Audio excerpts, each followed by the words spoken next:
إن الحمد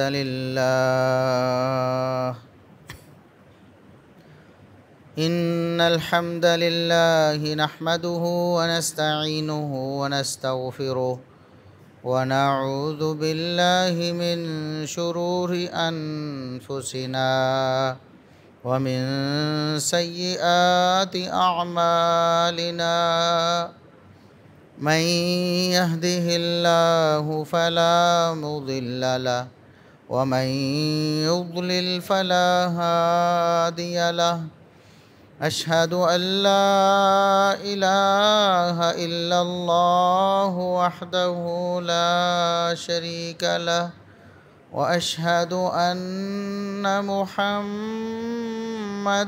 عبده ورسوله اللهم صل على محمد وعلى آل محمد كما صليت على إبراهيم وعلى آل إبراهيم إنك حميد مجيد اللهم بارك على محمد وعلى آل محمد كما باركت على إبراهيم وعلى آل إبراهيم إنك حميد مجيد أما بعد فيا أيها الناس ألا إن خير الحديث كتاب الله وخير الهدي هدي محمد صلى الله عليه وسلم وشر الأمور محدثاتها وكل محدثة بدعة وكل بدعة ضلالة أعوذ بالله السميع العليم من الشيطان الرجيم من همزه ونفخه ونفثه بسم الله الرحمن الرحيم والسابقون الأولون من المهاجرين والأنصار والذين اتبعوهم بإحسان رضي الله عنهم ورضوا عنه۔ انتہائی قابل احترام بزرگوں، عزیز نوجوان ساتھیوں، معززات و مکرمات اسلامی ماں اور بہنوں، ہر قسم کی حمد و ثنا، تعریف و تمجید، کبریائی و بڑائی، رفعت و عظمت اللہ رب العزت کے لیے جو پوری کائنات کا خالق و مالک ہے۔ بے شمار لا تعداد، بے حد و حساب درود و سلام پیغمبر آخر الزماں، محسن انسانیت، محسن کائنات جناب محمد الرسول اللہ صلی اللہ علیہ وسلم کی ذات اقدس پر۔ آپ لوگ بخوبی جانتے ہیں کہ نبی کریم صلی اللہ علیہ وسلم نے جب دعوت کا آغاز کیا تو چند لوگ تھے جنہوں نے اس دعوت کو قبول کیا۔ پھر آپ صلی اللہ علیہ وسلم محنت کرتے رہے، دعوت دیتے رہے، تبلیغ کرتے رہے، اور یہ قافلہ آگے بڑھتا رہا، مسلمانوں کی تعداد زیادہ ہوتی رہی، نبی کریم صلی اللہ علیہ وسلم کے جانثار وفادار تعداد میں بڑھتے رہے۔ جو لوگ پہلی آواز پر لبیک کہہ گئے، ان کی شان، ان کا مقام بہت اعلیٰ ہے۔ مردوں میں سے سیدنا ابو بکر صدیق رضی اللہ عنہ، خواتین میں سے سیدہ خدیجہ رضی اللہ عنہا، بچوں میں سے سیدنا علی رضی اللہ عنہ، غلاموں میں سے سیدنا زید بن حارثہ رضی اللہ عنہ، اور پھر دیگر آہستہ آہستہ آہستہ آہستہ تعداد بڑھتی رہی۔ اگر ایک شخص نے، ایک صحابی نے اسلام قبول کرنے میں کچھ مہینے یا کچھ سال تاخیر کی ہے تو یہ اس کے لیے باعث عار نہیں ہے۔ اس کو بطور طعن ذکر کرنا کہ فلاں جو ہے اتنے سال کیوں مسلمان نہیں ہوا۔ پہلے اسلام قبول کرنا، شروع میں اسلام قبول کرنا باعث عزت و فضیلت ضرور ہے، لیکن دیر سے اسلام قبول کرنا، نبی کریم صلی اللہ علیہ وسلم کے حلقہ بگوش ہونا، یہ قابل طعن نہیں۔ اب ابو بکر صدیق رضی اللہ عنہ فوراً مسلمان ہو گئے ہیں، جبکہ عمر فاروق رضی اللہ عنہ کچھ عرصے بعد مسلمان ہوئے، کچھ عرصے بعد مسلمان ہوئے ہیں۔ اب اس بات کو طعنہ تو نہیں بنایا جا سکتا کہ اتنے مہینے یا اتنے سال کیوں انتظار کرتے رہے۔ اسی طرح کچھ لوگ ایک سال میں، کچھ دوسرے، کچھ تیسرے، کچھ چوتھے، کچھ پانچویں، حتیٰ کہ کچھ ہجرت سے پہلے، کچھ ہجرت کے بعد، اور ہجرت کے بعد بھی کچھ صلح حدیبیہ سے پہلے، کچھ صلح حدیبیہ کے بعد، اور صلح حدیبیہ کے بعد بھی کچھ فتح مکہ سے پہلے اور کچھ فتح مکہ کے بعد مسلمان ہوئے۔ جس کے مقدر میں جس طرح لکھا تھا اللہ رب العزت نے، مسلمان ہوتا چلا گیا۔ کچھ ایسے ناعاقبت اندیش لوگ ہیں، بدبختی جن پر غالب آ چکی ہے، وہ نبی کریم صلی اللہ علیہ وسلم کے ان جانثار اور وفادار صحابہ کرام میں تفریق کرنے کی کوشش کرتے ہیں۔ اصل میں تو اندر سے منافق ہے نا، اندر میں بغض چھپا ہے، کسی نہ کسی طریقے سے اس کا اظہار کرنا چاہتے ہیں، تو وہ پھر صحابہ کرام میں یہ تقسیم کرتے ہیں جی جو شروع میں مسلمان ہوئے یا سابقون الاولون ہیں ان کی تو بڑی فضیلت ہے، بعد والوں کی کوئی نہیں۔ کوئی کہتا ہے صلح حدیبیہ سے پہلے والوں کی بڑی فضیلت ہے، بعد والوں کی کوئی نہیں، اور کوئی کہتا ہے کہ فتح مکہ سے پہلے والوں کی تو فضیلت ہے، بعد والوں کی کوئی نہیں۔ یہ اصل میں اس کا بغض باطن ہے جو اس طرح الفاظ کا روپ دھار کر سامنے آتا ہے۔ نبی کریم صلی اللہ علیہ وسلم نے کبھی بھی ایسا کوئی فرق نہیں کیا کہ کسی صحابی کو کہا ہو کہ اتنی لیٹ کیوں مسلمان ہو رہے ہو، جاؤ میں تمہیں مسلمان نہیں کرتا، میں تمہارا کلمہ قبول نہیں کرتا، یا تمہاری کوئی فضیلت نہیں ہے، تم اتنے لیٹ کیوں ہو گئے ہو۔ نبی کریم صلی اللہ علیہ وسلم نے ایسا کبھی نہیں فرمایا۔ کوئی شروع میں مسلمان ہوا ہے یا کوئی آخر میں مسلمان ہوا ہے، نبی کریم صلی اللہ علیہ وسلم نے کبھی کسی کی حوصلہ شکنی نہیں کی، بلکہ حوصلہ افزائی فرمائی ہے، فضائل ہی فضائل ان کے بتائے ہیں، ان کی شان ہی بیان کی ہے۔ اب اگر کوئی مسلمان اسلام کا دعوے دار ہے اور آج یہ فرق کرتا ہے کہ چونکہ یہ بعد میں مسلمان ہوا ہے لہٰذا اس کی کوئی فضیلت نہیں، یا اس کا کوئی ادب و احترام نہیں ہے، یا ان کے بارے میں زبان درازی کرنا درست ہے، یا ان کا برا ذکر کرنا جائز ہے، تو ایسا مسلمان در حقیقت اللہ اور اس کے رسول صلی اللہ علیہ وسلم کا نافرمان ہے۔ کوئی جب بھی مسلمان ہوا ہے، مثال کے طور آج دیکھتے ہیں، ہمارا روزمرہ کا مشاہدہ ہے، ایک شخص بچپن سے ہی نمازی ہے، بچپن سے ہی پرہیزگار ہے، متقی ہے، روزے رکھنے والا ہے، زکوٰۃ دینے والا ہے، سود سے بچنے والا ہے، رشوت کو چھوڑنے والا ہے، بدکاری سے بچا ہوا ہے، اور ایک شخص کو اللہ رب العزت ہدایت دیتا ہے، وہ 50 سال کی عمر میں سب کچھ چھوڑ دیتا ہے، سارے گناہ کر چکا ہے، ساری کوتاہیاں اس کے اندر موجود ہیں، سارے جرائم کرتا رہا ہے، لیکن 50 سال کے بعد وہ اللہ رب العزت سے پکی اور سچی توبہ کر لیتا ہے،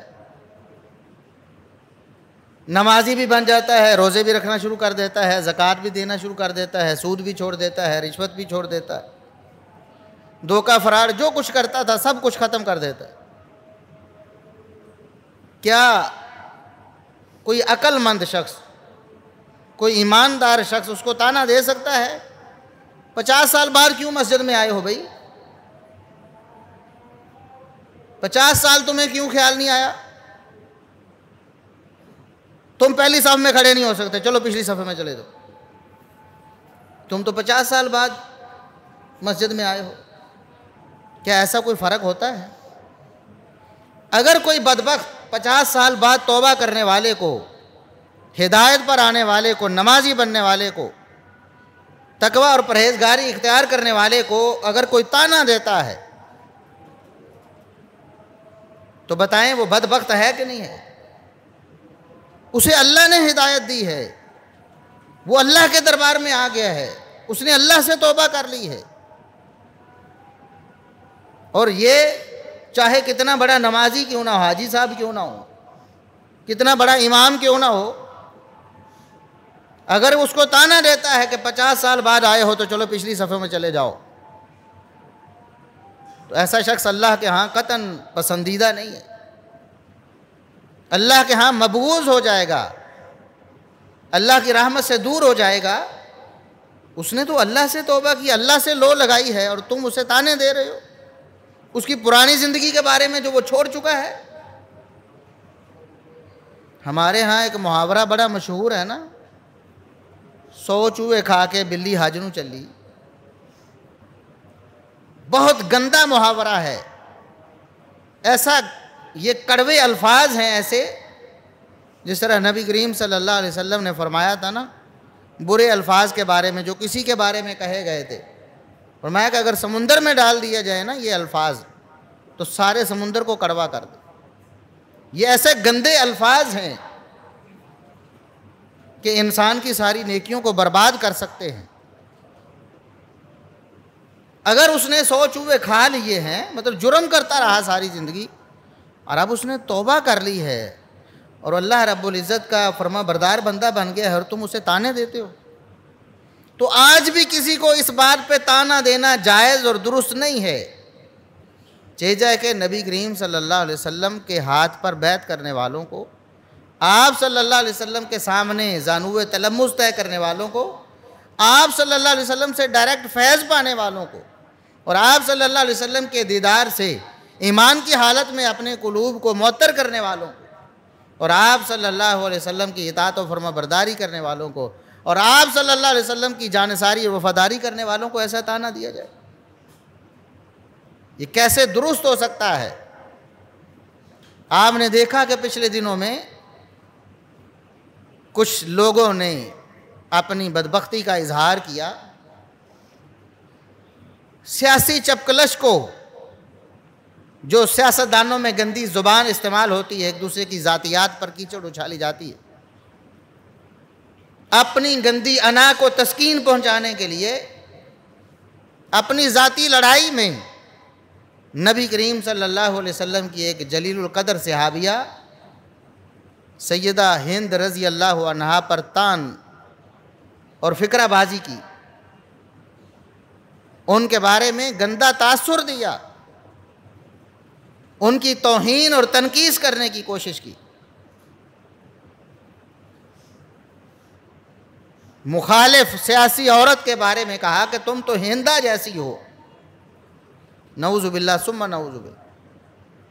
پہلی بات تو یہ ہے کہ مسلمانوں میں یہ غلط ایک بات پھیل گئی، ہندا کوئی نام نہیں ہے، نام ہے ہند۔ ہم نے سمجھ لیا ہے کہ شاید جو بھی عورت کا نام ہوگا اس کے آخر میں گول تا یا ہا لگی ہوگی، نام ہند ہے، اور یہ عورت کا ہی نام ہے ہند، ہند نام ہے، ہندا کوئی نام نہیں ہے۔ پہلی تو اپنی یہ اصلاح کریں، دوسروں کو بھی بتائیں کہ ہند نام ہے، ہندا نام نہیں ہے۔ دوسری بات یہ ہے کہ سیدہ ہند رضی اللہ عنہا نبی کریم صلی اللہ علیہ وسلم کی صحابیاں ہیں، آپ صلی اللہ علیہ وسلم کا کلمہ پڑھنے والی اور آپ پر ایمان لانے والی، آپ ایمان کی حالت میں آپ صلی اللہ علیہ وسلم کا دیدار کرنے والی اور آپ کی بیعت کرنے والی، اور یہ کوئی عام عورت نہیں ہے۔ نبی کریم صلی اللہ علیہ وسلم کے اپنے خاندان قریش سے ہیں، قریشیہ ہیں۔ قریش کے قبیلے کی فضیلت پہلے بھی میں کئی دفعہ بیان کر چکا ہوں کہ نبی کریم صلی اللہ علیہ وسلم نے فرمایا کہ اللہ رب العزت نے تمام انسانیت میں سے قبیلہ قریش کو ایک اعزاز اور امتیاز بخشا ہے۔ سب سے زیادہ افضل بطور قبیلہ، بطور خاندان اگر کوئی دنیا میں ہے تو وہ قریش کا خاندان۔ ویسے تو تقوی، طہارت، اللہ سے تعلق یہ بنیاد ہے کسی کی فضیلت کی، اگر افراد کی بات کی جائے تو، لیکن بطور خاندان، جس طرح ہم بطور علاقہ کہتے ہیں کہ حجاز کا علاقہ، مکہ مدینہ یہ حرم ہے نا، تو بطور علاقہ پوری دنیا کے سارے علاقوں سے افضل ہیں۔ اسی طرح بطور خاندان، بطور قبیلہ اور کنبہ اگر دیکھا جائے، نبی کریم صلی اللہ علیہ وسلم نے فرمایا کہ قریش سے افضل کوئی خاندان دنیا میں نہیں۔ اسی خاندان میں سے نبی کریم صلی اللہ علیہ وسلم کی نسبی رشتہ دار ہیں سیدہ ہند رضی اللہ عنہ۔ دیگر بہت سے صحابہ کرام اور صحابیات کی طرح انہوں نے بہت تاخیر سے کلمہ پڑھا، اسلام تاخیر سے قبول کیا فتح مکہ کے بعد۔ تاخیر سے اسلام قبول کرنا، اس کو ایک تانا بنایا گیا ہے کہ یہ تو طلقاء میں سے ہیں، یہ بولا جاتا ہے، لفظ بولا جاتا ہے۔ طلقاء اصل میں ان لوگوں کو کہتے ہیں کہ نبی کریم صلی اللہ علیہ وسلم مکہ میں تشریف لائے تو آپ صلی اللہ علیہ وسلم نے جب مکہ آپ کے قبضے میں آ گیا تو آپ نے فرمایا کہ کوئی ڈرے نہ اس بات سے کہ محمد صلی اللہ علیہ وسلم اپنے پرانے بدلے لے گا، جو خون بہائے ہیں تم نے، جو دشمنیاں کی ہیں ان کے بدلے میں آج تمہیں قتل کرے گا، ایسا نہیں ہوگا۔ تم خوشخبری لو، مطمئن رہو کہ میں آج کوئی بدلہ نہیں لوں گا۔ تو ایسے تمام لوگ، تمام صحابہ جتنے بھی تھے جو فتح مکہ کے موقع پر مکہ میں موجود تھے، ان کو طلقاء کہا گیا کہ نبی کریم صلی اللہ علیہ وسلم نے ان سے کوئی بدلہ نہیں لیا پرانا۔ اب یہ کہنا کہ یہ طلقاء میں سے ہے لہٰذا اس کی کوئی فضیلت نہیں ہے، اس کے بارے میں ایسی باتیں نہ کرو جی عزت اور احترام والی۔ نبی کریم صلی اللہ علیہ وسلم کے بہت سے رشتہ دار ایسے ہیں جنہوں نے تاخیر سے کلمہ پڑھا۔ مثلا نبی کریم صلی اللہ علیہ وسلم کے چچا عباس رضی اللہ عنہ، آپ کے چچا ہیں، اور یہ وہ معزز ہستی ہیں کہ نبی کریم صلی اللہ علیہ وسلم نے ان کی اولاد کو بھی اپنی آل قرار دیا، اپنا اہل بیت شامل کیا کہ یہ میرے اہل بیت میں سے۔ جس طرح ازواج مطہرات اہل بیت ہیں، آپ صلی اللہ علیہ وسلم کی اپنی اولاد اہل بیت، اسی طرح عباس رضی اللہ عنہ کی آل اولاد بھی اہل بیت، جعفر رضی اللہ عنہ کی آل اولاد بھی اہل بیت، اور عقیل رضی اللہ عنہ کی آل اولاد بھی اہل بیت۔ یہ وہ عباس ہیں، نبی کے چچا بھی ہیں اور نبی کے اہل بیت بھی ہیں۔ کلمہ کب پڑھ رہے ہیں؟ فتح مکہ کے بالکل قریب جا کر۔ سارا مکی دور آپ صلی اللہ علیہ وسلم کا گزر گیا، عباس رضی اللہ عنہ نے کلمہ نہیں پڑھا، مسلمان نہیں ہوئے۔ 13 سال مکی گزرے ہیں، مکے کی 13 سال کی دعوت۔ مدینے میں نبی کریم صلی اللہ علیہ وسلم کے تقریباً 8 سال گزر چکے ہیں۔ فتح مکہ 8 ہجری میں ہوا نا، تو 7-8 سال مکی زندگی بھی، تقریباً 20 سال آپ صلی اللہ علیہ وسلم کی دعوت کے گزر چکے ہیں۔ سیدنا عباس رضی اللہ عنہ انہوں نے کلمہ نہیں پڑھا، فتح مکہ کے قریب مسلمان ہو گئے، نبی کریم صلی اللہ علیہ وسلم کی خدمت میں حاضر ہو گئے۔ اب یہ کوئی تانا دیا جا سکتا ہے کہ عباس رضی اللہ عنہ اتنی لیٹ کیوں مسلمان ہوئے؟ اللہ رب العزت نے ان کے مقدر میں جو لکھا تھا وہ ہوا۔ جب مسلمان ہو گئے، صحابی بن گئے تو بات ختم، پھر ویلکم ہے ان کے لیے۔ اور نبی کریم صلی اللہ علیہ وسلم نے بھی ان کو خوش آمدید کہا۔ کسی ایک صحابی کو، میں بار بار عرض کر رہا ہوں، آپ صلی اللہ علیہ وسلم نے پوری زندگی میں کسی ایک صحابی کو بھی یہ پوچھا تک نہیں کہ میرے صحابی اتنے سال کیوں مسلمان نہیں ہوئے، کیوں لیٹ ہوئے ہو، نہیں۔ اسی طرح عبداللہ ابن عباس رضی اللہ عنہما، جو اسی عباس رضی اللہ عنہ نبی کے چچا کے بیٹے ہیں، اہل بیت میں سے ہیں، اور اتنے عظیم عالم ہیں، تفسیر کے مفسر قرآن مشہور ہوئے صحابہ کرام میں بھی، یہ بھی اپنے والد گرامی سیدنا عباس رضی اللہ عنہ کے ساتھ اسی وقت یعنی فتح مکہ سے کچھ عرصہ پہلے مسلمان ہوئے۔ آپ صلی اللہ علیہ وسلم کی خدمت میں حاضر ہوئے، صحابی بنے۔ اس پر بھی کسی نے کبھی اعتراض نہیں کیا اور نہیں کہا کہ یہ 18-20 سال کیوں مسلمان نہیں ہوئے، کیوں کلمہ نہیں پڑھا۔ اسی طرح اور بھی بڑے بڑے جلیل القدر صحابہ ہیں جو بعد میں مسلمان ہوئے، کوئی 2-4 سال بعد، کوئی ہجرت کے بعد، کوئی ہجرت کے بہت عرصہ بعد، کوئی صلح حدیبیہ سے پہلے، کوئی بعد میں۔ میں مکرر دوبارہ سے یہ عرض کر رہا ہوں کہ پہلے پہل مسلمان ہو جانا یہ اعزاز ضرور ہے، لیکن بعد میں مسلمان ہونا یہ طعنہ نہیں ہے، یہ قابل گرفت نہیں ہے، اس پر اپنی زبان کو دراز نہیں کیا جا سکتا۔ اللہ رب العزت نے بھی قرآن کریم میں یہ بات ارشاد فرمائی، جو پہلے پہل مسلمان ہو جانے والے ہیں، نبی کریم صلی اللہ علیہ وسلم کا ساتھ دینے والے ہیں، ان کا بڑا رتبہ ہے، بعد والوں سے ان کا اونچا رتبہ ہے، لیکن اللہ رب العزت نے وَكُلًّا وَعَدَ اللَّهُ الْحُسْنَى، پہلے مسلمان ہوئے ہیں یا بعد میں ہوئے ہیں، اللہ نے جنت کا وعدہ سب کو دے دیا، سب کو اللہ رب العزت نے اپنی رضامندی سے نواز دیا ہے۔ وَالسَّابِقُونَ الْأَوَّلُونَ مِنَ الْمُهَاجِرِينَ وَالْأَنصَارِ وَالَّذِينَ اتَّبَعُوهُمْ بِإِحْسَانٍ رضی اللہ عنہم ورضوا عنہ۔ شروع میں مسلمان ہونے والے سابقون الاولون ہیں یا بعد میں ان کے پیچھے آنے والے ہیں، کسی بھی دور میں مسلمان ہونے والے ہیں، اللہ رب العزت فرماتا ہے رضی اللہ عنہم ورضوا عنہ، اللہ ان سے راضی ہو گیا، وہ اللہ سے راضی ہو۔ یہ اعزاز سب کو مل گیا ہے اللہ کی رضامندی والا، وہ بھی جس سے اللہ راضی ہو جائے، اللہ اس کو جنت الاٹ کر دے۔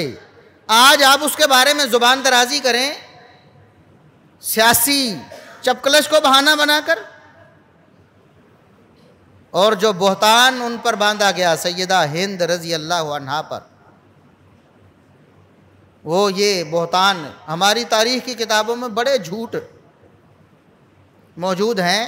ہمارے معاشرے میں چونکہ ایک طرف کے لوگوں کا غلبہ ہے، اس لیے ایک طرف کے جھوٹ آپ کو سننے کو ملتے ہیں، دوسری طرف کے لوگ چونکہ دبے ہوئے ہیں وہ بھی مجرم ہی، اس لیے وہ جھوٹ تاریخ کے آپ کے سامنے نہیں آتے جو ان کو اچھے لگتے۔ روافض کو جو اچھے لگتے ہیں وہ دنیا میں عام ہیں جھوٹ، اور دوسرے نواسب ہیں جو ان کو جھوٹ لگتے ہیں، اچھے لگتے ہیں، وہ آپ کے سامنے عموماً آتے نہیں ہیں۔ نبی کریم صلی اللہ علیہ وسلم کے داماد سیدنا علی رضی اللہ عنہ، آپ صلی اللہ علیہ وسلم کے نواسوں سیدنا حسن و حسین رضی اللہ عنہما، آپ صلی اللہ علیہ وسلم کی بیٹی سیدہ فاطمہ رضی اللہ عنہا، ان کے بارے میں بھی بڑے بڑے جھوٹ ہیں تاریخ میں، لیکن وہ عموماً آپ کے سامنے نہیں آتے، کیونکہ الحمدللہ اللہ کے فضل و کرم سے ہم نے اہل بیت کی ناموس پہ بھی پہرے داری کی ہے، لیکن روافض کا پروپیگنڈا زیادہ ہے، دیگر صحابہ کرام کے بارے میں جو جھوٹ لکھے ہوئے وہ عام ہو جاتے ہیں، کیونکہ وہ پھیلاتے رہتے ہیں پھیلاتے رہتے ہیں، وہ سامنے آتے رہتے ہیں۔ اب مثال کے طور پر سیدہ ہند رضی اللہ عنہا نے یہ جو بیان کیا جاتا ہے کہ غزوہ احد کے موقع پر سیدنا حمزہ رضی اللہ عنہ شہید ہوئے تو ان کا کلیجہ چبایا۔ اب یہ جھوٹ مشہور ہوا، لوگوں نے پھیلایا، آگے ہاتھوں ہاتھ بکا بھی۔ کیوں؟ اس میں صحابہ کرام کی توہین اور تنقید تھی، اور ایک پورا گروہ ہے مسلمان ہونے کا دعوے دار جو باقاعدہ ان جھوٹوں کی اشاعت کرتا ہے، اور ان جھوٹوں کے اوپر ان کے سارے مذہب کی بنیاد کھڑی ہے۔ اس لیے یہ جھوٹ عام ہو گیا جی، کلیجہ چبانے والی، نعوذ باللہ ثم نعوذ۔ سیدنا معاویہ رضی اللہ عنہ کے بارے میں بھی کلیجہ چبانے والی کا بیٹا، نعوذ باللہ ثم نعوذ۔ حالانکہ یہ سب جلیل القدر صحابہ اور صحابیات ہیں نبی کریم صلی اللہ علیہ وسلم کے۔ آپ صلی اللہ علیہ وسلم جب سیدنا ابو سفیان رضی اللہ عنہ مسلمان ہوئے، آپ نے ان کے اعزاز میں ایک امتیاز ان کو دے دیا، فرمایا من داخل دار ابی سفیان فہو آمن، میں مکہ کو فتح کر چکا ہوں، مکہ میرے قبضے میں آ چکا ہے، اب مسلمانوں کی حکومت ہے مکہ میں۔ جو ہمارے دشمن تھے اگر بچنا چاہتے ہیں تو ابو سفیان کے گھر میں چلے جائیں، جو ابو سفیان کے گھر میں اپنے آپ کو پناہ دے دے گا محمد الرسول اللہ صلی اللہ علیہ وسلم اسے کچھ نہیں کہے۔ اور آپ صلی اللہ علیہ وسلم نے فرمایا، اور انہی کی بیوی ہیں سیدہ ہند رضی اللہ عنہ، سیدنا ابو سفیان رضی اللہ عنہ کی بیوی ہے نا سیدہ ہند رضی اللہ عنہ۔ اور آپ صلی اللہ علیہ وسلم نے فرمایا کہ جو شخص دور جاہلیت میں سردار ہوتا ہے، بڑے مقام اور رتبے والا ہوتا ہے، اسلام میں آ کر بھی اس سے زیادہ مقام اور رتبے کا حامل ہو جاتا ہے۔ بھئی دنیا میں بھی ایسا ہی ہوتا ہے کہ نہیں ہوتا؟ یہ آپ سیاست میں دیکھتے ہیں کہ نہیں؟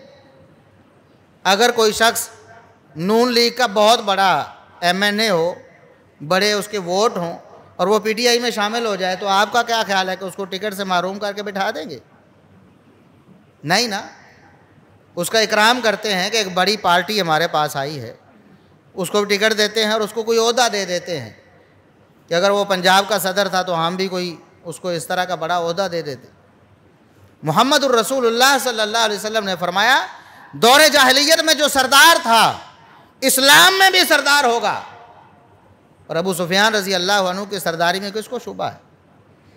وہ دور جاہلیت میں بھی سردار تھے، اور نبی کریم صلی اللہ علیہ وسلم کے پاس جب آئے مسلمان ہوئے، اس کے بعد بھی ان کی سرداری کو نبی کریم صلی اللہ علیہ وسلم نے باقاعدہ مسلمانوں نے بتایا کہ یہ سردار ہیں، جس نے بچنا ہے محمد الرسول اللہ صلی اللہ علیہ وسلم سے وہ ابو سفیان کے گھر میں چلا جائے۔ سرداری دے دی، اور اس کے بعد غزوات میں بھی سپہ سالاری دی سیدنا ابو سفیان رضی اللہ عنہ۔ خالد بن ولید رضی اللہ عنہ کا معاملہ نہیں دیکھتے؟ غزوہ احد میں مسلمانوں کو جو وقتی طور پر شکست ہوئی وہ خالد بن ولید رضی اللہ عنہ کی وجہ سے، اس وقت کمانڈر تھے، وہ سپہ سالار تھے۔ انہوں نے سوچا کہ مسلمان اب ہم شکست کھا گئے ہیں اور مسلمان مال غنیمت جمع کر رہے ہیں، لہذا پیچھے سے حملہ کریں تو مسلمانوں کو نقصان پہنچا سکتے ہیں۔ اور ان کی یہ سوچ اس وقت کام آئی اور پیچھے سے حملہ کیا۔ وہ صحابہ کرام بھی مال غنیمت جمع کر رہے تھے، جن کی ڈیوٹی لگی تھی کہ اس راستے میں کھڑے ہونا ہے، پیچھے سے حملہ کیا، مسلمانوں کو نقصان ہوا نا۔ یہی کمانڈر جب مسلمان ہوتے ہیں خالد بن ولید رضی اللہ عنہ، تو محمد الرسول اللہ صلی اللہ علیہ وسلم پھر مسلمانوں کی کمان خالد بن ولید کے ہاتھ میں دیتے ہیں، اور فرماتے ہیں، صحیح بخاری کے الفاظ ہیں، سیف من سیوف اللہ۔ خالد بن ولید جب مسلمان نہیں تھے، کافروں کے سردار تھے، سپہ سالار تھے، آج یہ مسلمانوں کے سپہ سالار ہیں، اور محمد الرسول اللہ صلی اللہ علیہ وسلم انہیں یہ اعزاز دیتے ہیں، یہ لقب دیتے ہیں کہ یہ اللہ کی تلواروں میں سے ایک تلوار ہے۔ لیٹ مسلمان ہوئے تو کیا ہوا؟ مسلمان ہونے سے پہلے مسلمانوں سے دشمنی کی تو کیا ہوا؟ اللہ رب العزت نے قرآن میں فرمایا ہے، کوئی بندہ اگر اللہ رب العزت سے دور رہ کر حالت کفر میں، دور جاہلیت میں گناہ کرتا رہا، جب مسلمان ہوتا ہے تو اللہ اس کو کیا اعزاز دیتا ہے؟ الا من تاب وآمن وعمل عملا صالحا فاولئک یبدل اللہ سیئاتہم حسنات۔ جو شخص توبہ کر لیتا ہے، ایمان لے آتا ہے، کفر کو چھوڑ کر مومن مسلمان بن جاتا ہے، کلمہ پڑھنے کے بعد اللہ رب العزت کیا فضل کرتے ہیں؟ اس کی ساری برائیوں کو بھی نیکیاں بنا دیتے، ساری برائیوں کو بھی۔ قرآن کریم کے الفاظ ہیں، قرآن کریم کے الفاظ ہیں، سورہ فرقان آیت نمبر 70 ہے، پڑھیں، اس کا مطالعہ کریں، تفسیر پڑھیں۔ جو شخص توبہ کر کے ایمان لے آتا ہے، اس کے بعد نیک اعمال شروع کر دیتا ہے، اللہ اس کی برائیوں کو بھی نیکیاں بنا دیتا ہے۔ خالد بن ولید رضی اللہ عنہ نے اگر اس وقت حملہ کیا تھا، مسلمانوں کے نقصان کا سبب بنے تھے، تو یہ ان کی برائی تھی نا۔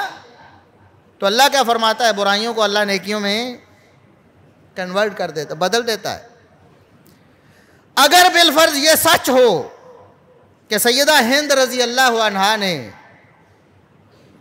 حمزہ رضی اللہ عنہ کا کلیجہ چبایا تھا، تو یہ ان کی برائی تھی نا۔ اگر یہ ثابت بھی ہو، میں پہلے بتا چکا ہوں ایسا کچھ ثابت جھوٹ ہے بالکل، لیکن اگر یہ ثابت بھی ہو تو مسلمان ہونے کے بعد یہ برائی اللہ اس نیکیوں میں بدل دینی تھی نا۔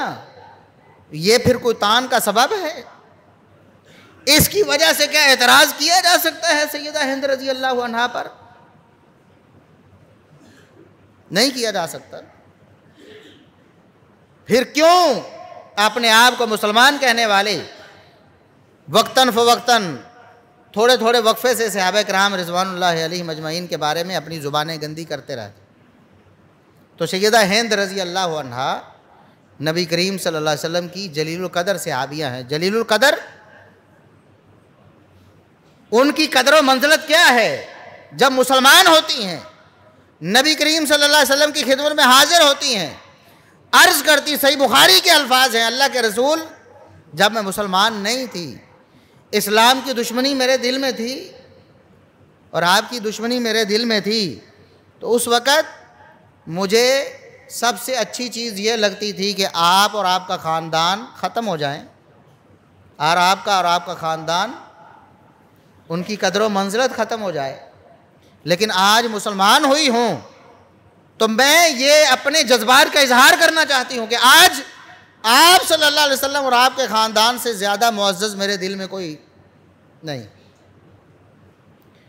اور محمد الرسول اللہ صلی اللہ علیہ وسلم کیا فرماتے ہیں؟ والذی نفسی بیدہ، اس ذات کی قسم جس کے ہاتھ میں میری جان ہے، اللہ کی قسم اٹھا کر کہتا ہوں، وَأَيْضًا، مجھے بھی تمہیں اور تم سے اور تمہارے خاندان سے اسی طرح تمہاری قدر و منزلت میرے دل میں ہے۔ جس طرح تم نے اظہار کیا ہے اپنی عقیدت کا اور محبت کا مجھ سے اور میرے خاندان سے، میں بھی آپ سے اور آپ کے خاندان سے اسی طرح عقیدت اور محبت کا اظہار کرتا ہوں۔ کیوں؟ آپ کا اپنا ہی تو خاندان ہے نا، قریش ہے، قریش کا خاندان اپنا ہی خاندان ہے۔ فرمایا تمہارا خانوادہ بھی مجھے اسی طرح معزز ہے جس طرح تم میری عزت کرتی۔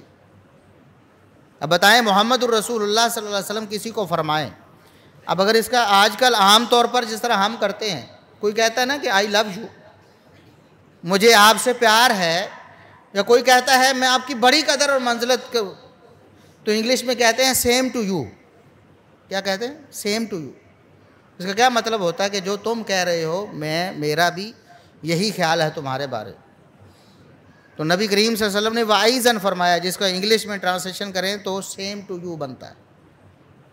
اب بتائیں کہ اس عورت کی کتنی قدر و منزلت ہوگی کہ محمد الرسول اللہ صلی اللہ علیہ وسلم جس کو فرماتے ہیں سیم ٹو یو، تمہارا جو اظہار محبت ہے، عقیدت ہے، مجھے قبول ہے اور مجھے بھی آپ سے اسی طرح عقیدت ہے، آپ کے خاندان سے۔ سیدنا ابو سفیان رضی اللہ عنہ نبی کریم صلی اللہ علیہ وسلم کے سپہ سالار بنے، مسلمان ہونے کے بعد آپ کی زندگی میں کئی غزوات میں شامل ہوئے، اور اس کے بعد بھی اسلام کی خدمات اور میں کارنامے سر انجام دیے۔ تو اس لیے ان لوگوں کے بارے میں اگر کوئی شخص توہین و تنقیص کا مرتکب ہوتا ہے، وہ اصل میں محمد الرسول اللہ صلی اللہ علیہ وسلم کا دل دکھاتا ہے۔ قیامت کے دن تو آپ کو معلوم ہوگا نا کہ یہ بدبخت ہیں جنہوں نے میرے خاندان کے بارے میں اور میرے جانثاروں اور وفاداروں کے بارے میں اس طرح کی بکواسات کی ہیں۔ کیا منہ دکھائیں گے محمد الرسول اللہ صلی اللہ علیہ وسلم کو؟ کس منہ سے جائیں گے حوض کوثر پہ؟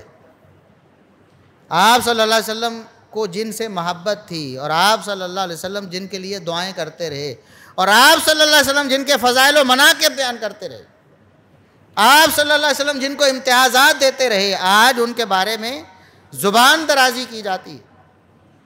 تو پہلی بات یہ ہے کہ سیدہ ہند رضی اللہ عنہ کا نام ہند ہے، ہندا نہیں، سیدہ ہند رضی اللہ عنہ یہ نبی کریم صلی اللہ علیہ وسلم کی قریبی رشتہ دار، آپ کے خاندان قریش سے ہیں،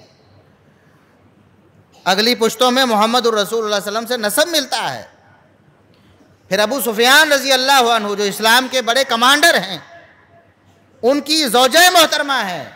پھر سیدنا معاویہ رضی اللہ عنہ جو مسلمانوں کے عظیم لیڈر ہیں، جن کے ہاتھ میں نواسہ رسول نے بیعت کی ہے، جن کے ہاتھ میں نواسہ رسول نے جو حسن مجتبیٰ کا انتخاب ہیں، سیدنا معاویہ رضی اللہ عنہ ان کی والدہ محترمہ ہیں، سیدنا ابو سفیان رضی اللہ عنہ کی بیوی ہیں۔ آپ صلی اللہ علیہ وسلم کی ایک زوجہ محترمہ سیدہ ام حبیبہ رضی اللہ عنہا ہیں، جو سیدنا ابو سفیان رضی اللہ عنہ کی بیٹی ہیں۔ اگرچہ سیدہ ہند رضی اللہ عنہا ان کی سگی ماں نہیں ہے، وہ سیدنا ابو سفیان رضی اللہ عنہ کی دوسری بیوی سے، لیکن پھر بھی رشتے میں ساس تو بن گئی نا، نبی کریم صلی اللہ علیہ وسلم کے سسر محترم کی بیوی ہیں۔ ایسی عورت کے بارے میں زبان تان دراز کرنا کتنی بڑی بدبختی ہے، اور پھر جس واقعے کو بنیاد بنا کر جس کی طرف اشارہ کر کے کہا جاتا ہے وہ واقعہ بھی ثابت نہیں۔ سیدہ ہند رضی اللہ عنہ نے بالکل حمزہ رضی اللہ عنہ کا کوئی کلیجہ نہیں چبایا، ان کا کوئی مصلح نہیں کیا، بات سمجھ گئے؟ اس لیے اس شعور کو عام کرنے کی ضرورت۔ تو میں عرض کر رہا تھا کہ دوسری طرف کے جھوٹ آپ کے سامنے نہیں آتے۔ لوگ کہتے ہیں نہیں تاریخ میں لکھا ہوا ہے، تو پھر کیوں لکھا ہوا ہے؟ بھی تاریخ میں یہ لکھا ہوا ہے کہ حسن رضی اللہ عنہ نے 100 طلاقیں دی ہیں، 100 شادیاں کر کے، بس ان کا یہی کام تھا، شادی کرتے تھے، تیسرے دن طلاق، 5ویں دن طلاق، مہینے بعد طلاق۔ تو مانتے ہو اس بات کو؟ مان لو گے نواسہ رسول کے بارے میں اس جھوٹ کو مان لو گے کہ بس ان کا یہی کام تھا، شادی کرتے طلاق دیتے، شادی کرتے طلاق دیتے؟ ہم اس جھوٹ کو بھی مانتے اور اس جھوٹ کو بھی مانتے نہیں۔ بھئی تاریخ میں محدثین کرام نے سند کو لکھ دیا ہے، یہی تو احسان کیا ہے محدثین کرام نے کہ جس طرح حدیث کی سندیں لکھی ہیں، تاریخ بھی اسی طرح سندوں سے لکھی ہے۔ صحابہ کرام کے بارے میں جو واقعات ہیں، ایسے نہیں کہ آپ کے پاس اڑتے اڑتے آ گئے اور آپ نے ان پر ایمان بنا لیا، ان کی بنا پر صحابہ کرام کے بارے میں ایک عقیدہ اور نظریہ بنا لیا۔ سند کو دیکھیں گے، علماء سے پوچھیں اس کی سند ثابت ہے کہ نہیں۔ کوئی بات بھی ایسی نہیں کہ 1400 سال بعد آپ کو بس خواب میں آ جائے، یا کوئی کہہ دے کہ 1400 سال پہلے ایسے ہوا تو آپ مان لیں۔ آپ تو آئے 1 سال پہلے کی بات نہیں مانتے، یہ 70 سال پہلے 75 سال پہلے پاکستان بنا تھا، نہیں مانتے۔